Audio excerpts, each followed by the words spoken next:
Alors, toujours dans les portes à deux entrées, on va à présent définir une porte qui est peut-être moins intuitive que les précédentes. C'est la porte OU exclusif, en anglais XOR, XOR. Alors, en fait, on peut en donner une définition en bon français. Donc, elle est notée, comme vous le voyez sur l'écran, avec le symbole égal à 1. On pourra aussi en dire un mot plus tard. Et la notation logique, c'est un plus cerclé. On dira A exclusif B. Et la définition en bon français est la suivante. La sortie vaut 1 si l'une des deux entrées et une seule est égale à 1. Ça veut dire que 0, 0, ça fait 0. 0, 1, ça fait 1 parce que seul B est à 1. 1, 0, ça fait 1 parce que seul A est à 1. En revanche, 1, 1 pour A et B vaut 0 parce qu'on n'est pas dans la condition où une entrée et une seule est égale à 1. Et puis, on ne le fera pas, mais vous pouvez aussi tracer la table de vérité de la porte A exclusif B, le tout bar, qui est simplement la combinaison d'une XOR suivie d'une porte inverseuse. Je vous laisse le soin de faire cette dernière table de vérité. Alors en réalité, c'est peut-être pas à proprement parler une porte élémentaire parce que on montre que A exclusif B est égal à A bar B plus AB bar. D'ailleurs, je vous propose de traiter ça sous forme d'exercice. Comment on fait une démonstration en algèbre de boules? Eh bien, il faut simplement tracer les quatre combinaisons possibles. Les démonstrations sont très simples, puisqu'il suffit de regarder pour les quatre combinaisons 0, 0, 0, 1, 1, 0 et 1, 1, si les deux égalités sont identiques. Donc c'est beaucoup plus simple la démonstration qu'en mathématiques un peu plus classique. On peut aussi montrer en fait que la porte NORD en réalité est absolument universelle. C'est très important. Ça veut dire quoi? Ça veut dire que si on sait faire une porte NORD, on sait faire toutes les fonctions logiques combinatoires que nous sommes en train de regarder. Je vous propose de réfléchir aussi un peu à cette question et de regarder par exemple comment, avec les équations logiques et notamment les théorèmes de De Morgan, la porte NORD permet de réaliser n'importe quelle fonction, n'importe quelle porte élémentaire qu'on a vue jusqu'ici. Alors à présent, on va attaquer un paragraphe qui est assez simple aussi, mais assez important. C'est les portes à trois entrées, et plus en fait, parce qu'on pourra généraliser à n entrées quelconques. On va commencer par la porte E à trois entrées, donc cette fois-ci il faut rajouter un troisième signal logique, A, B et C, et la sortie va être notée A et B et C, A fois B fois C, en rappelant que le point ici désigne la fonction logique et non pas le produit arithmétique, en fonction du contexte. On sait ici qu'on est en électronique logique, donc le point représente la fonction et logique. Et on va, pour définir la table de vérité de cette porte élémentaire, on va en donner une expression en bon français. Donc c'est la sortie vaut 1 si A est à 1, et B est à 1, et C est à 1. Donc la sortie vaut 1 si les trois entrées, toutes les trois, sont à 1. C'est-à-dire que seule la dernière combinaison pour laquelle les trois entrées A, B et C sont à 1 correspond à une sortie à 1.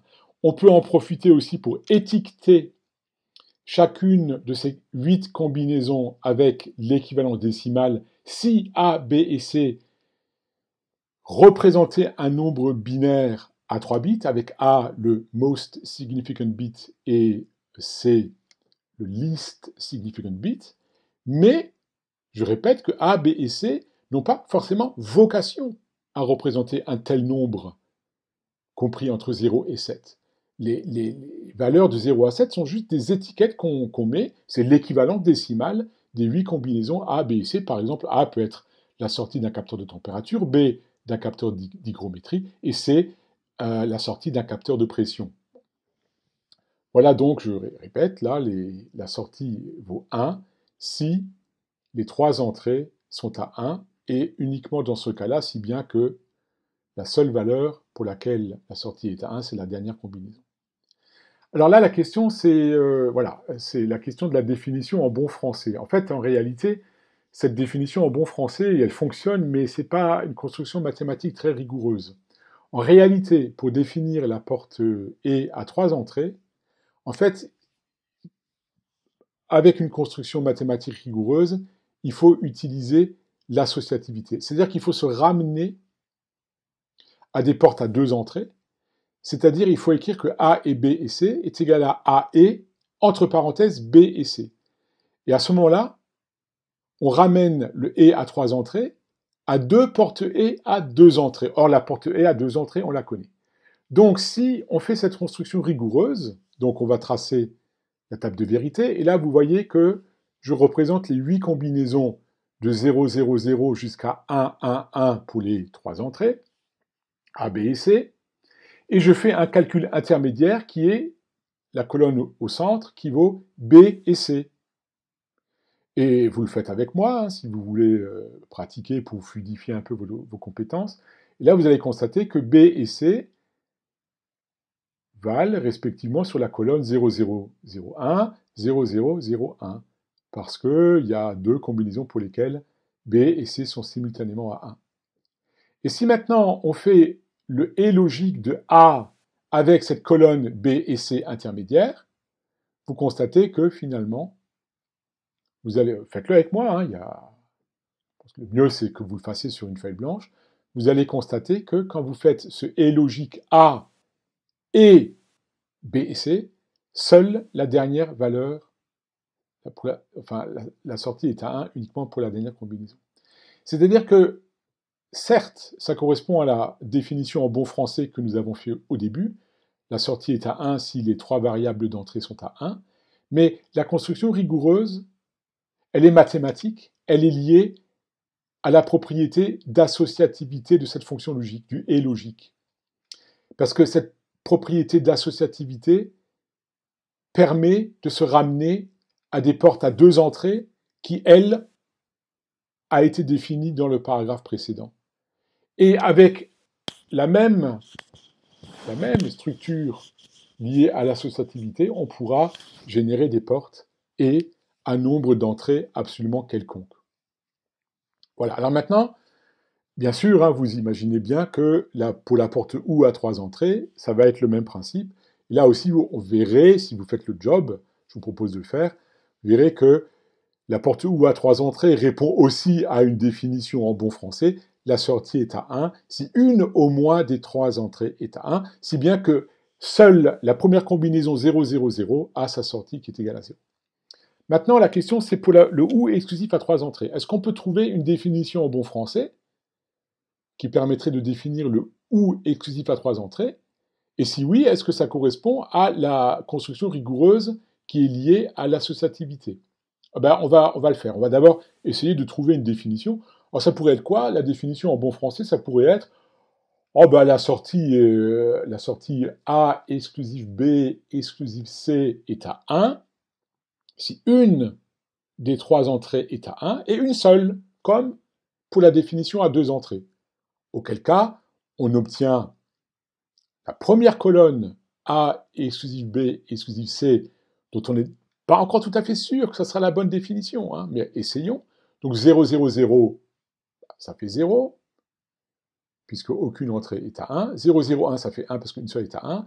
La suivante aussi, on trace. Et finalement, la toute dernière ligne, 1, 1, 1, dernière combinaison, ça ferait 0, parce que dans cette définition-là, il n'y a pas une seule entrée à 1. Donc, ça viole la définition, une entrée et une seule, et donc il faudrait y affecter un 0. Faisons maintenant la construction rigoureuse avec l'associativité. Donc, on écrit les 3 colonnes d'entrée A, B et C, et on calcule B exclusif C comme premier résultat d'un OU exclusif à 2 entrées. On prend la colonne B exclusif la colonne C, et on obtient cette valeur intermédiaire, cette colonne intermédiaire, je cite, 0, 1, 1, 0, 0, 1, 1, 0. Et maintenant, on fait le exclusif avec la colonne A. Et là, vous constatez que il faut évidemment rajouter d'abord les valeurs de A. Et là, vous allez avoir 0, 0, ça fait 0, 0, 1, ça fait 1, 0, 1, ça fait 1, 0, 0, ça fait 0, 1 exclusif 0, ça fait 1, 1, 1, 0, 1, 1, 0 et 1, 0, 1. Et qu'est-ce que vous constatez? Quand vous regardez vos deux colonnes, deux propositions, l'une correspond à une définition en bon français et l'autre correspond à la construction rigoureuse basée sur l'associativité, vous constatez que pour les 7 premières combinaisons, ça colle, mais pas pour la dernière. La dernière combinaison, avec la définition en bon français, on aurait 1, 1, 0, et on a 1, 1, 1, 0, et on a en réalité 1, 1, 1, pour laquelle la sortie est à 1. Donc, la définition en bon français ne fonctionne pas, elle est en défaut, c'est bien par la construction mathématique rigoureuse qui est basée sur l'associativité, qui nous ramène à des portes à 2 entrées, qu'il faut définir les portes à plus de 2 entrées. C'est très important d'avoir bien compris ça.